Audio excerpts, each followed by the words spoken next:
Okay, so I decided to start with the BA English 143 Understanding Poetry unit. Sorry, not the unit, the textbook. Because it's available online, and there's actually a site that combines all of these blocks. ഈ എല്ലാ 4 ബ്ലോക്കുകളും ഇങ്ങനെ ഒരുമിച്ച് ഒറ്റ സൈറ്റിൽ കിട്ടുന്ന ഒരു site ഉണ്ട്. അതിൻ്റെ ലിങ്ക് ഞാൻ വേണമെങ്കിൽ ഷെയർ ചെയ്യാം. അപ്പോൾ വേറെ PDF ആയിട്ട് ഡൗൺലോഡ് ചെയ്യേണ്ട ആവശ്യം ഉണ്ടാവില്ല. പിന്നെ ടെക്സ്റ്റ് ബുക്ക് ഓൾറെഡി കയ്യിലുള്ളവരാണെങ്കിൽ അതും കുഴപ്പമില്ല. ഓക്കെ, സോ ഇതിൽ ബ്ലോക്ക് 1 ബ്രിട്ടീഷ് പോയട്രി വെച്ചാണ് തുടങ്ങാൻ പോകുന്നത്.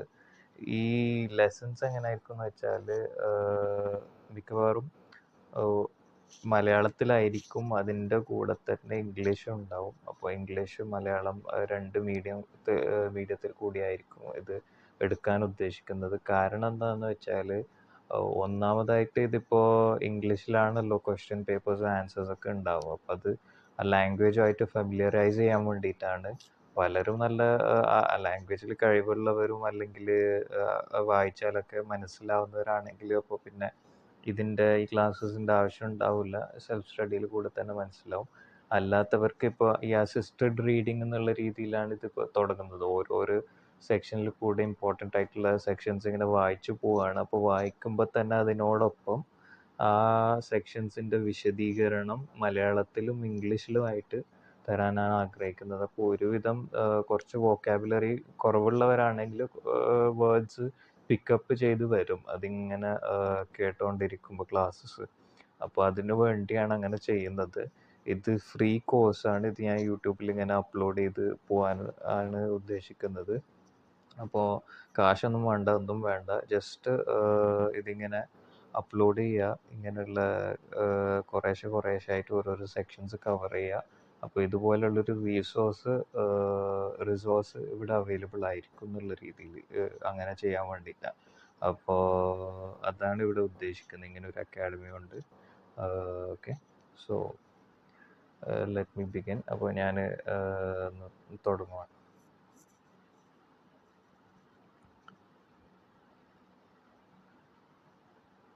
Okay, so British Poetry Block 1 let's just go through the sections. Block Introduction and Unit 1 is Poetry and Introduction. Unit 2, Metaphysical Poets, John Donne and Andrew Marvell. Unit 3, Romantic Poets, Wordsworth and Coleridge. Unit 4, Victorian Poets. അപ്പോൾ ഇപ്പോൾ എന്താ ഉദ്ദേശിക്കുന്നത് വെച്ചാൽ block introduction ഉണ്ടാവും. അപ്പോൾ അതിപ്പോൾ already എന്താ പറയുക, അതിനകത്താണ് ഈ ബ്ലോക്കിൽ എന്തൊക്കെയാണ് കവർ ചെയ്യാൻ പോകുന്നതെന്ന് പറഞ്ഞേക്കുന്നത്. അതിന് ശേഷമാണ് ഇതിൻ്റെ കണ്ടൻസ് ഇങ്ങനെ കാണിക്കുന്നത്. ഇപ്പോൾ യൂണിറ്റ് 1 പോയട്രി ആൻഡ് ഇൻട്രഡക്ഷൻ എന്ന് പറഞ്ഞ് പോയട്രിയെ പറ്റി, പോയട്രി എന്ന ആർട്ട് ഫോമിനെ പറ്റി അല്ലെങ്കിൽ ലിറ്റററി ഫോമിനെ പറ്റി, ആ സാഹിത്യ രൂപത്തെ പറ്റി എന്താ പറയുക, ഇതാണ് ഞാൻ ഉദ്ദേശിച്ചത്. ഇപ്പോൾ ലിറ്റററി ഫോം എന്ന് പറയുമ്പോൾ ഓക്കെ, അങ്ങനെ വെച്ചാൽ എന്താണ്, അതിൻ്റെ അർത്ഥം എന്താണെന്ന് എന്താ പറയുക ആശങ്കപ്പെടേണ്ടതില്ല. അത് സാഹിത്യ രൂപം എന്ന് ആണ് അതിൻ്റെ മലയാള വകഭേദം എന്ന് ഉടനെ തന്നെ മനസ്സിലാക്കാവുന്നതാണ്. അതുപോലെ ഇപ്പോൾ ആർട്ട് ഫോം എന്ന് പറഞ്ഞാൽ കലാരൂപം. അപ്പോൾ മനസ്സിലായില്ലേ? അപ്പോൾ അങ്ങനെ വരുമ്പോൾ ഇപ്പോൾ പോയട്രി ആൻഡ് ഇൻട്രഡക്ഷൻ, അപ്പോൾ ആ ഒരു സാഹിത്യ രൂപത്തെ പറ്റി, അതെങ്ങനെയാണ് ഉണ്ടായത്, അത് എവിടെ നിന്ന് തുടങ്ങി, അതിന് എന്തെങ്കിലും റെലവൻസ് ഉണ്ടോ, എന്തെങ്കിലും ഈ കാലത്ത് എന്തെങ്കിലും പ്രസക്തി ഉണ്ടോ, അങ്ങനെയുള്ള കുറച്ച് കാര്യങ്ങളൊക്കെ ആയിരിക്കും. പിന്നെ എങ്ങനെയാണ് അനലൈസ് ചെയ്യുന്നത് പോയട്രീനെ, അങ്ങനെയുള്ള കാര്യങ്ങൾ. യൂണിറ്റ് 2 അപ്പോൾ ഇത് ഓരോരോ ബ്രിട്ടീഷ് പോയട്രി ആണല്ലോ ഈ ബ്ലോക്കിൽ കവർ ചെയ്യുന്നത്. ബ്രിട്ടീഷ് പോയട്രി കവർ ചെയ്യാനുള്ള കാരണം എന്താണെന്ന് വെച്ചാൽ ഇംഗ്ലീഷ് എന്നുള്ള ലാംഗ്വേജ് രൂപപ്പെട്ടത് ബ്രിട്ടീഷ് ഐൽസിലാണ്. പല പല ആംഗ്ലോ സാക്സൺസ്, ജർമാനിക് ഫാമിലിയിൽ പെട്ട ഭാഷയാണ് ഇംഗ്ലീഷ്. അപ്പോൾ അത് ആംഗ്ലോ സാക്സൺസ് എന്ന് പറയുന്ന ഒരു കൂട്ടർ സംസാരിച്ചിരുന്നൊരു ഭാഷയിലേക്ക് ഫ്രഞ്ചുകാരായ നോർമൻസ് ഇൻവേഡ് ചെയ്ത് അതുമായിട്ട് കൂടിക്കലർന്ന് പിന്നീട് ലാറ്റിൻ ഒറിജിൻസിലേക്ക് തന്നെ അത് പോകാനും ശ്രമിച്ച് അങ്ങനെ രൂപപ്പെട്ട ഭാഷയാണ് ഇംഗ്ലീഷ്. അപ്പോൾ ബ്രിട്ടീഷ് പോയട്രി ആയിരിക്കും ഏറ്റവും പഴക്കം ചെന്നതായിട്ട് ഉണ്ടാവുക. അതായത് ഇംഗ്ലീഷിൽ ഒരു പോയട്രി എന്ന രീതിയിൽ പോയംസ് ഏറ്റവും പഴക്കം ചെന്നതായിട്ടുണ്ടാവുക നിലവിലുണ്ടാവുക ബ്രിട്ടീഷ് പോയംസ് ആണ്. ഓക്കെ. പോയട്രി വെച്ച് നോക്കുകയാണെങ്കിൽ ഏറ്റവും ആദ്യം ഉണ്ടായിട്ടുള്ള സാഹിത്യരൂപവും പോയട്രിയാണ്. നോവൽസൊക്കെ വളരെ അതിന് ശേഷമാണ് വന്നേക്കുന്നത്. അതുപോലെ തന്നെ അമേരിക്കൻ പോയട്രിയും അമേരിക്കൻ ലിറ്ററേച്ചർ തന്നെ തുടങ്ങുന്നത്, അമേരിക്ക രൂപപ്പെടുന്നത് 19th സെഞ്ചുറി, സോറി 18th സെഞ്ചുറിയിലാണ്. അപ്പോൾ 18th സെഞ്ചുറീൻ്റെ എൻഡിലോട്ടാണ് അത് അവിടെ അങ്ങനെ America is being founded. So because of that, the literary form, which is poetry, the most ancient form of literature that can be found is poetry. And even in that, the most what do you call it, the most ancient extant version of it is British poetry. So that's one thing. And so what they're going to be doing is they're going to be covering different relevant ages. So it started with people like Chaucer and what's his name, Spencer, and all of these people who were, writing in a very ancient form of the English language, and then it got a bit more refined. കുറച്ചും കൂടെ സംസ്കരിക്കപ്പെട്ട് ആ ലാംഗ്വേജിനെ കുറച്ചും കൂടെ refine ചെയ്യപ്പെട്ട് പിന്നീട് എന്ത് ചെയ്തു, ഇങ്ങനെ ഓരോരോ ഏജസിൽ കൂടെ കടന്നു പോവാണ്. അപ്പോൾ ഈ ഏജസിൻ്റെ കാര്യം എന്താണെന്ന് വെച്ചാൽ, ഇപ്പം മെറ്റഫിസിക്കൽ പോയറ്റ്സ് എന്താ ചെയ്യാന്ന് വെച്ചാൽ അവർ ആ പോയട്രീൻ്റെ ഫോമിലും അതിൻ്റെ കണ്ടന്റിലും അവർ ഫോക്കസ് ചെയ്യുന്ന ചില കാര്യങ്ങളുണ്ടാവും. ഇപ്പോൾ ഫോം എന്ന് പറയുമ്പോൾ ഉദ്ദേശിക്കുന്നത് അവർ ഉപയോഗിക്കുന്ന മീറ്റർ, ഓക്കെ, താളം, പ്രാസം, ഇങ്ങനെയുള്ള കാര്യങ്ങൾ. അല്ലെങ്കിൽ അവർ ഇങ്ങനെ ലൈൻ ബ്രേക്ക്, എന്ത് പെൻറ്റാമീറ്ററിലാണോ അല്ല ഇത് ഹെപ്റ്റാമീറ്ററിലാണോ, അങ്ങനെയുള്ള കാര്യങ്ങളുണ്ടല്ലോ. ഈ ഫോമുമായിട്ട് റിലേറ്റഡ് ആയിട്ടുള്ള കാര്യങ്ങളാണ് എന്താ അതും. പിന്നെ അതിൻ്റെ കണ്ടന്റ് എന്ന് ഉദ്ദേശിക്കുന്നത് ഇപ്പോൾ മെറ്റഫിസിക്കൽ പോയറ്റ്സ് കൂടുതലായി ഫോക്കസ് ചെയ്തിരുന്ന ഈ ലോജിക്കലായിട്ടുള്ള കാര്യങ്ങളാണ്. ലോജിക്കൽ എന്ന് പറഞ്ഞാൽ റാഷണലായിട്ടൊരു ആർഗ്യുമെൻറ്റിൻ്റെ ഫോമിൽ, സിലജിസമിൻ്റെ ഫോമിലാണ് പോയം ഉണ്ടാവുക. സിലജിസം എന്ന് വെച്ചാൽ ഒന്നുമില്ല, ഇപ്പോൾ എല്ലാ മനുഷ്യരും എല്ലാ മർത്യരും എന്താ പറയുക, എല്ലാ മനുഷ്യരും മരിക്കേണ്ടവരാണ്, മരിക്കുന്നതാണ്. അതുപോലെ എന്താ പറയുക, ജോൺ ഒരു മനുഷ്യനാണ്, അതുകൊണ്ട് ജോൺ മരിക്കും. ഇത് ഒരു സിലജിസമിൻ്റെ ഫോമാണ്. എന്ന് വെച്ചാൽ എല്ലാ മനുഷ്യരും മരിക്കുമെന്നതിൽ നിന്ന് നമുക്ക് ജോൺ ഒരു മനുഷ്യനാണെങ്കിൽ എന്നാൽ ജോണും മരിക്കുമെന്നൊരു കൺക്ലൂഷൻ കിട്ടും. ഇതൊരു ആർഗ്യുമെൻറ്റിൻ്റെ ഫോമാണ്. ഇങ്ങനെയുള്ള ഫോമിനാണ് നമ്മൾ സിലജിസം എന്ന് വിളിക്കുന്നത്. അപ്പോൾ ഈ മെറ്റഫിസിക്കൽ പോയറ്റ്സ് കൂടുതലായിട്ടും ചെയ്തത് എന്താണെന്ന് വെച്ചാൽ, അവരിങ്ങനെയുള്ള റാഷണലായിട്ടുള്ള ആർഗ്യുമെൻറ്റിൻ്റെ ഫോമിലാണ് അവർ എന്ത് ചെയ്യുക, അവരുടെ പോയട്രി ഉണ്ടാവുക. അതായത് എന്തെങ്കിലും ഒരു കാര്യങ്ങൾക്ക് ഫോർ ഓർ അഗൈൻസ്റ്റ് ഓർ എന്താ പറയുക, റാഷണലായിട്ടായിരിക്കും അവർ ആർഗ്യൂ ഉണ്ടാവുക അവരുടെ പോയമിൽ. എന്ന് വെച്ചാൽ അത് ഒരു സബ്ജക്റ്റീവായിട്ടുള്ള ഒരു ഫീലിങ്സിനെ പറ്റിയോ എന്താ വെച്ചാൽ കൂടുതൽ imaginative ആയിട്ടുള്ളതായിരിക്കും.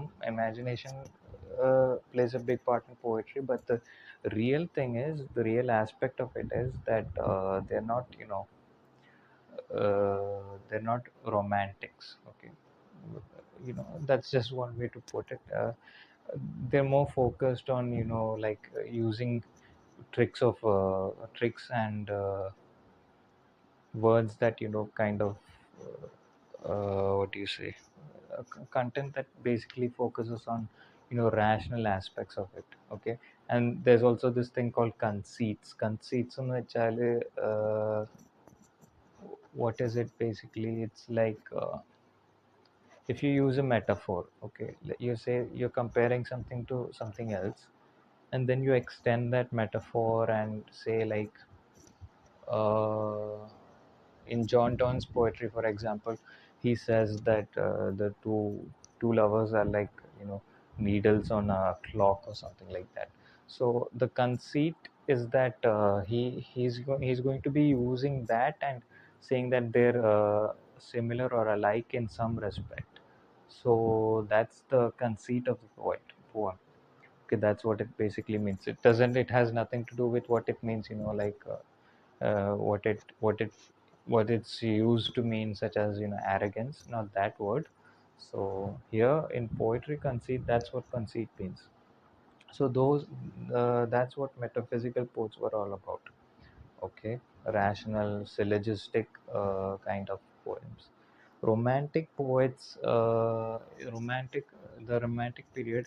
Now, then that transitioned into another period. Okay, so basically, what's happening is the poets are kind of getting tired of how things are working out. Okay, poetry wise, and so there's this Wordsworth and Coleridge. Basically the proponents, the pioneers of the romantic movement of English poetry. And ഇവരെന്താ ചെയ്യുന്നതെന്ന് വെച്ചാൽ okay ഇവർക്ക് മടുക്കും എന്ന് വെച്ചാൽ previous ആയിട്ട് ഇതുവരെയുള്ള പോയംസും എങ്ങനെയാണ് വന്നിരിക്കുന്നത് എന്നുള്ളത് അവർക്ക് മടുപ്പ് തോന്നും. അവരതിനോട് എന്താ ഒരു നിലക്ക് they'll try to rebel against that kind of the way poetry is done. Okay, അപ്പോൾ അവർ കുറച്ചും കൂടെ ഇങ്ങനെ ഇമാജിനേറ്റീവ് ആയിട്ട് അവരെ സങ്കല്പം എന്താണെന്ന് വെച്ചാൽ poetry is not something that can be taught. It's not rational. It's not objective. അതെന്താ വെച്ചാൽ ഇങ്ങനെ ഒരാൾ സബ്ജക്റ്റീവായിട്ട് അവരുടെ മനസ്സിലുള്ള ആശയങ്ങൾ അത് എന്താ പറയുക, ഇങ്ങനെ സബ്ജക്റ്റീവായിട്ടുള്ള സെൻസറി ആയിട്ടുള്ള കാര്യങ്ങളാണ് പോയംസിനെ എന്താ ഇൻസ്പയർ ചെയ്യുന്നതും അങ്ങനെയുള്ള ഒരു ആശയങ്ങളൊക്കെ ഉള്ളവരാണ്. അപ്പോൾ അവർക്ക് അങ്ങനെ വലിയ തീസിസ് ഉണ്ട്. But you can see that at times Wordsworthും Coleridgeും they both go against their own precepts. That's one thing.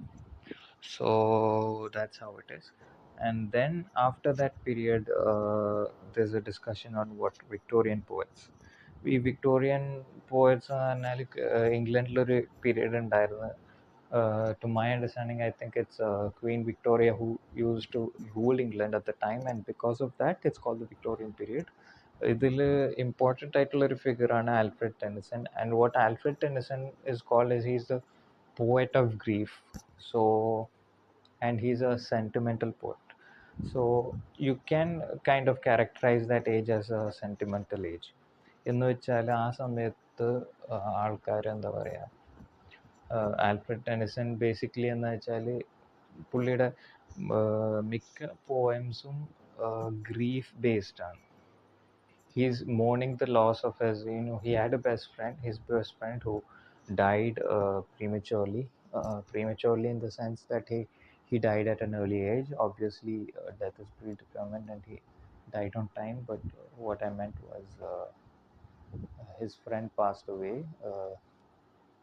early on in life. And so what basically happened is Tennyson is basically mourning the loss and is very sentimental about all of these losses he's faced. And by the end, most of his poems have that kind of somber tone of melancholy to them.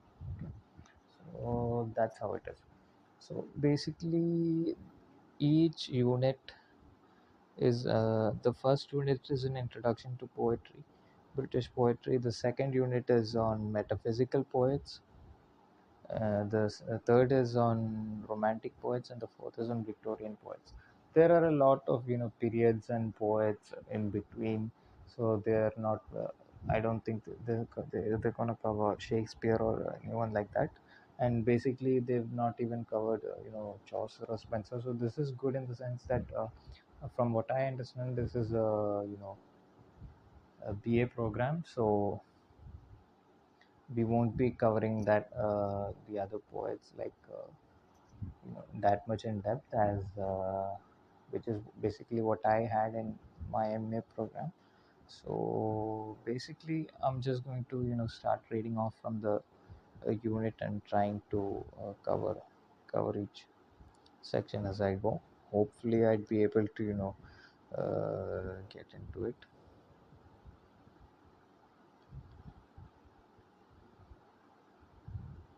You must excuse me, I'm extremely thirsty at the moment. I need to get something to drink. Okay. So ഇതിൽ ഈ block introduction നമുക്ക് just skip ചെയ്യാം and will just get into poetry introduction. So the objectives of this unit is, in this unit we shall grapple with the literary form known as poetry. Okay. First we shall raise the question. ആദ്യം ഞങ്ങൾ ഒരു ചോദ്യം ഉന്നയിക്കും. എന്താ അത്? What is poetry? Poetry എന്ന് പറഞ്ഞാൽ എന്താണ്? And how should one interpret it in general terms? എങ്ങനെയാണ് ഒരു കവിതകളെ എന്താ ചെയ്യുക, വ്യാഖ്യാനിക്കപ്പെടുക? Okay. So this is basically what they're talking about. Like I said, literary analysis of poems. അതെങ്ങനെയാണ് വായിക്കപ്പെടേണ്ടത്, എന്ത് കാഴ്ചപ്പാടിൽ കൂടെയാണ് ഒരു കവിതയെ വിലയിരുത്തപ്പെടേണ്ടത്, ഇങ്ങനെയുള്ള കാര്യങ്ങളാണ്. So I'm sure that this popular subject will be of some interest to you. Okay. It will help you distinguish poetry from prose. അപ്പോൾ പോയട്രിയും പ്രോസും തമ്മിലുള്ള വ്യത്യാസം എന്താണ്? ഓക്കെ, ഇതും ഒരു കീ ക്വസ്റ്റ്യൻ ആണ്. Like what distinguishes a novel from a poem? What distinguishes a speech from a ballad, for example? Okay, so let's go on to that.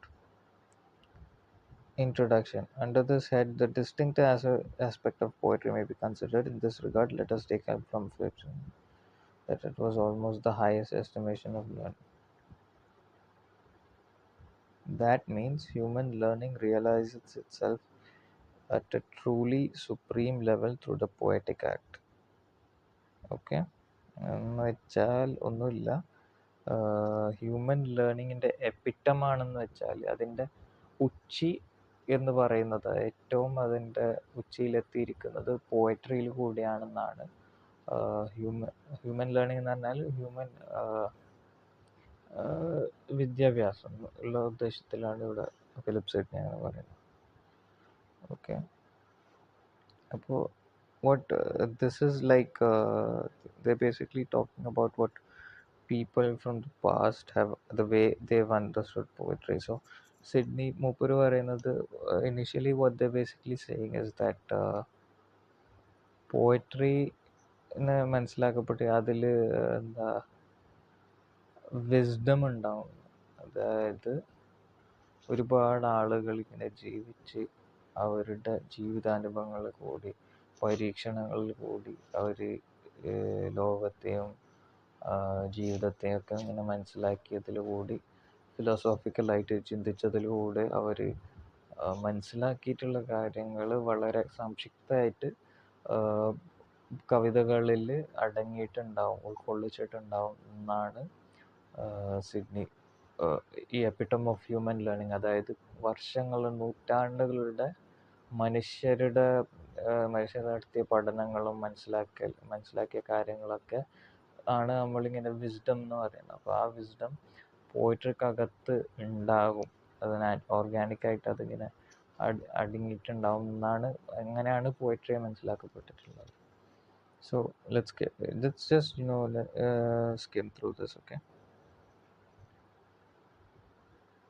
but when they say epitome, മറ്റുള്ള literary forms ഉണ്ടല്ലോ, drama, novel, ഇതൊക്കെ പിന്നീട് വന്നതാണ്. അപ്പോൾ അതുകൊണ്ട് ഒന്നും പോയട്രിയോട് കിടപിടിക്കുന്നില്ല. അതിൻ്റെ അടുത്തെത്തുമെങ്കിലും പോയട്രിയോളം ഇത്ര പ്രചാരത്തിലായിരുന്ന, അല്ലെങ്കിൽ എന്താ പറയുക, അത്ര പഴക്കം ചെന്നൊരു സാഹിത്യരൂപമില്ല, അത്രമേൽ വായിക്കപ്പെടുന്നില്ല. കാരണം നമുക്കറിയാലോ, ഇപ്പോൾ ഒരു കവിതയാണെങ്കിൽ it won't take you that long to finish it, to think about it, അങ്ങനെയുള്ള കാര്യങ്ങൾ. ഇപ്പോൾ നോവലാണെങ്കിൽ it takes time. So there's that constraint.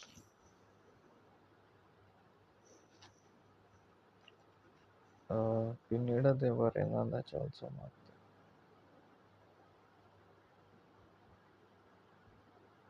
So also mark that philosophy defines and explains even as poetry shares and communicates. So ഇതൊരു കാര്യമാണെന്ന് വെച്ചാൽ ഫിലോസഫിയുടെ primary concern ഒരു കാര്യത്തെ നിർവചിക്കുന്നതിനെ പറ്റിയാണ്. Okay, ഇതെന്താണ്, മനുഷ്യൻ എന്ന് പറഞ്ഞാൽ എന്താണ്, അപ്പോൾ മനുഷ്യനെ മറ്റുള്ളവരിൽ നിന്ന് വേർതിരിക്കുന്ന ആ സംഭവം അതെന്താണ്. ഓക്കെ, ഇന്ന ആൾ മനുഷ്യനാണെന്ന് പറയാൻ ആ നിർവചനത്തിൻ്റെ അകത്ത് അയാളെ ഉൾപ്പെടുത്താൻ, അയാളെ ക്വാളിഫൈ ചെയ്യുന്ന കാര്യം എന്താണ്. ഇങ്ങനെയുള്ള നിർവചനങ്ങളാണ്, വിശദീകരണങ്ങളാണ് ഫിലോസഫിയുടെ കൺസേൺ.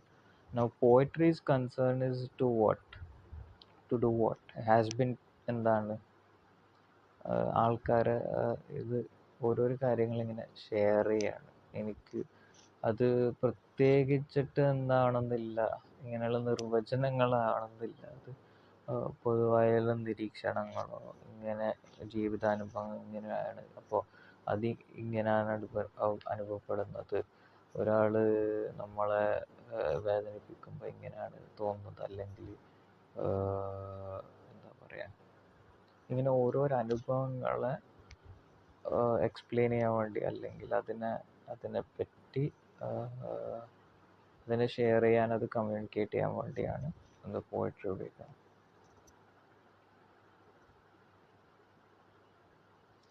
എനിവേ പോയട്രിയും പ്രോസും തമ്മിലുള്ള വ്യത്യാസം ഒന്നാമതായി പറയുന്നത് ഡിപ്ലോയ്മെന്റ് ഓഫ് സ്പെസിഫിക് വൊക്കാബുലറിയാണ്. അതായത് വളരെ പ്രത്യേകമായിട്ടുള്ള വാക്കുകൾ, പദങ്ങളായിരിക്കും ഉപയോഗിക്കുക.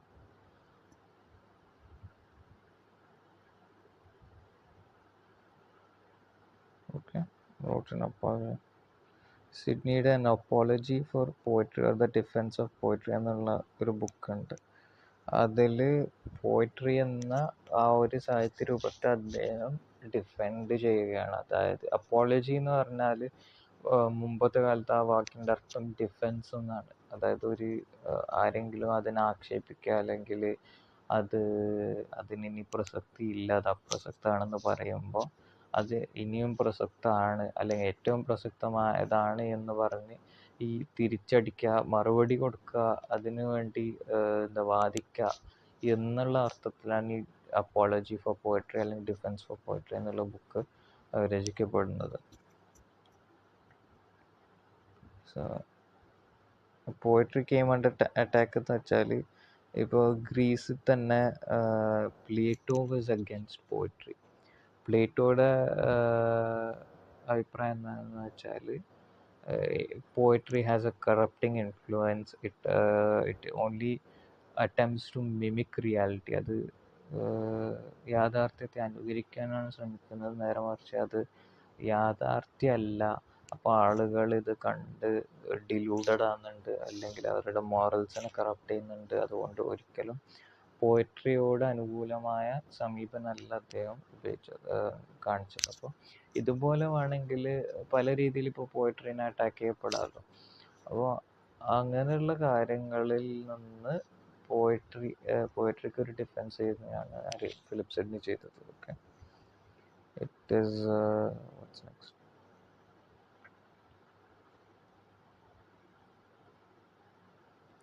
ഒരു കാലം അപ്പോൾ ഞാൻ പറഞ്ഞിട്ടല്ലോ, ഇപ്പോൾ ബ്രിട്ടീഷ് പോയട്രിയാണ് ഏറ്റവും പഴക്കം ചെന്ന ലിറ്റററി ഫോം, ബ്രിട്ടീഷ് പോയട്രിയാണ്. അപ്പോൾ എന്താണെന്ന് വെച്ചാൽ, നമ്മൾ മനസ്സിലാക്കുന്ന ഒരു കാര്യം എന്താണെന്ന് വെച്ചാൽ, ഫോർ എ ലോങ് ടൈം ലിറ്ററേച്ചറെന്നും പോയട്രി എന്ന് പറഞ്ഞാൽ അത് പര്യായ പദങ്ങളായിരുന്നു. വെച്ചാൽ അത് മാറി മാറി ഉപയോഗിക്കാറുണ്ട്. സാഹിത്യം എന്ന് പറഞ്ഞാൽ കവിതയാണ്, കവിത എന്ന് പറഞ്ഞാൽ തന്നെയാണ് സാഹിത്യം. അതല്ലാതെ ഒരു സാഹിത്യ രൂപേ ഉണ്ടായിരുന്നില്ല ആ സമയത്ത്. നാടകമോ നോവലോ അങ്ങനെയുള്ള കാര്യങ്ങളൊന്നും ഉണ്ടായിരുന്നില്ല. അപ്പോൾ ആ സമയത്ത് കവിത തന്നെയായിരുന്നു ഏറ്റവും പ്രധാനപ്പെട്ട സാഹിത്യ രൂപം. അപ്പോൾ അതന്നെയാണ് എന്താ പറയുക, സാഹിത്യം എന്നറിയപ്പെടുന്നത്. Now, but the photos okay. Thus, poetry or the whole of literature had come to lose as it was. Okay.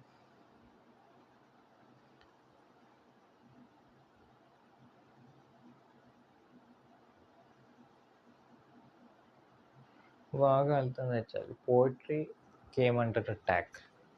Poetry എന്തിനാണ്, അതിനെക്കൊണ്ട് എന്താണ് പ്രയോജനം എന്നൊരു ചോദ്യം വരുന്ന ഒരവസ്ഥ ഉണ്ടായിരുന്നു. അങ്ങനെ വരാൻ കാരണം എന്ന് വെച്ചാൽ, അത് ഇപ്പോൾ പോളിറ്റിക്സ് എന്ന് പറഞ്ഞാൽ, രാഷ്ട്രീയം എന്ന് പറഞ്ഞാൽ എങ്ങനെയാണ് ആൾക്കാരെ ഗവേൺ ചെയ്യപ്പെടേണ്ടത്, അവരുടെ കാര്യങ്ങൾ അഫയേഴ്സൊക്കെ തീരുമാനിക്കുന്നതാണ് പൊളിറ്റിക്സ്. ഓക്കെ. അല്ലെങ്കിൽ വേറെന്തെങ്കിലും ഒരു ഏരിയ. ഓക്കെ. ഫിലോസഫി എന്ന് പറഞ്ഞാൽ ഇപ്പോൾ പറഞ്ഞല്ലോ, കാര്യങ്ങൾ നിർവചിക്കുക, അല്ലെങ്കിൽ സയൻറ്റിഫിക് ആയിട്ടുള്ള സ്റ്റഡീസ്, ഇതൊന്നും ആയിട്ട് ബന്ധമില്ലാത്ത ഒരു സാഹിത്യത്തിന് എന്ത് പ്രസക്തി എന്ന് ചോദിക്കുന്നത് പോലെയാണ്. അപ്പോൾ അതൊക്കെ ഇങ്ങനെ വെറുതെയാണ്, അത് വൃഥായുള്ള ഓരോരു പ്രവർത്തനങ്ങളാണെന്നുള്ള രീതിയിലാണ് ചിലർ കണ്ടത്. അപ്പോൾ അതിന് ഒരു ഡിഫറൻസ് ആണ് അദ്ദേഹം ഉദ്ദേശിച്ചത്. ഓക്കെ. ഓക്കെ, അതാണ്. ബിക്കോസ് നോളേജ് എന്ന് പറയുന്നത്, അറിവ് soon went into the direction of science and learning. A science and learning as a seminal enterprise had to fend for itself through evoking supporting feelings and fantasy. But the photos are films can be okay.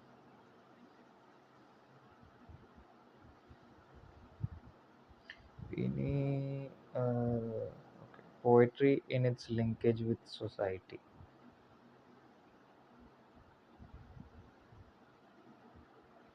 ഇനി വേറൊരു കാഴ്ചപ്പാടിൽ കൂടിയാണ് പോയട്രീനെ കാണാൻ ശ്രമിക്കുന്നത്. അത് social significance എന്ന് വെച്ചാൽ സാമൂഹികമായ പ്രസക്തി. ഓക്കെ. എന്ന് വെച്ചാൽ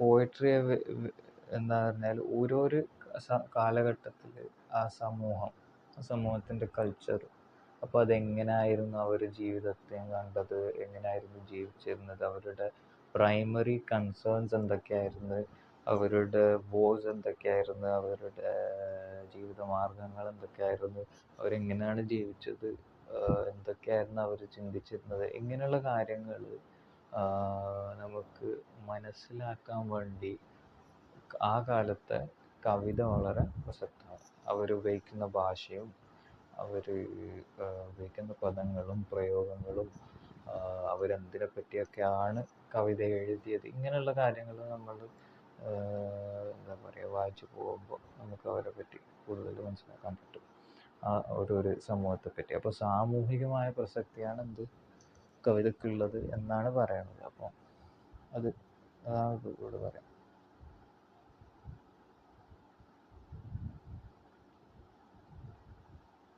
അപ്പോൾ അതേ സമയത്ത് വാൾട്ട് വിറ്റ്മൻ്റെ ഒരു ഉദാഹരണം പറയാം. വാൾട്ട് വിറ്റ്മൻ എന്ന് പറഞ്ഞാൽ ഒരു അമേരിക്കൻ പോയിട്ടാണ്. അദ്ദേഹം ഉപയോഗിച്ചിരുന്നത്, അതായത് വാക്കുകളിൽ കൂടി ചില ഇമോഷൻസ് ആ സമയത്തുള്ള സമൂഹത്തെ റെപ്രസെൻ്റ് ചെയ്യാൻ നോക്കിയതിനെ പറ്റിയാണ് പറയണം.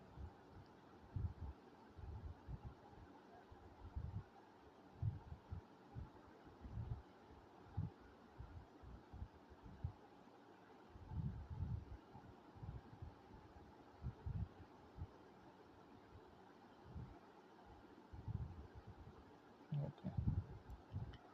So,